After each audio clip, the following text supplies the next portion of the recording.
I think we're likely to know as early as the end of this week, or when the bill reaches the Lords at the very latest. The commitment that she appears to have made to Conservative Rebel MPs is that she will take their concerns into account when the bill re-enters the Lords. If that is not sufficiently met, if their concerns have not been sufficiently met by the time it reaches the Lords, the indication is, we heard Nicky Morgan this morning suggesting that Lords themselves may table an amendment very similar to the Rebel amendment that was likely to be put down by former Attorney General Dominic Grieve. We're going to hear as soon as next week, I think. Okay, so later on today, we're still having this Commons reading of the EU withdrawal bill. We've got some more debates, some more votes over some of these 15 amendments that were sent back from the Lords. One is on customs union, one is on the so-called Norwegian model, whereby the UK stays in the European Economic Area. It seems like that has had a short-term fix applied to the wound, potentially, that will open up once again festering in the Conservative Party. And I just wonder, does it help Theresa May that this will be passed down beyond the European Leaders Summit?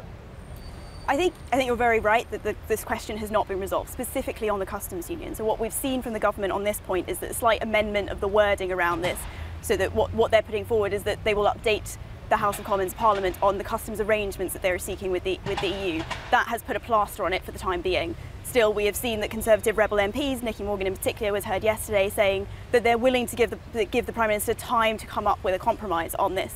But that doesn't mean that the issue is solved. They're simply putting off the fight for later. If it doesn't enter at this withdrawal bill, you're right, it will come up when the cross-border and taxation bill comes to the House of Parliament. It does help the Prime Minister in a sense to enter the June summit with a little bit more strength, without her credibility having been seriously undermined by a defeat in the Parliament, in the House of Commons.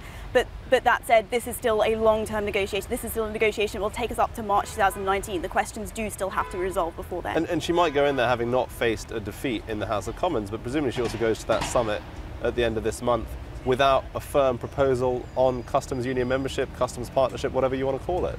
Well, so the issues that the EU is likely to want to deal with in this June summit are to do with the Irish border, the UK's backstop proposal for the Irish border, and also the overall governance arrangement for the withdrawal agreement. I think you're right that the UK has failed so far to present proposals on both of these issues that suit the EU, that the EU is willing to go along with or negotiate on the basis of.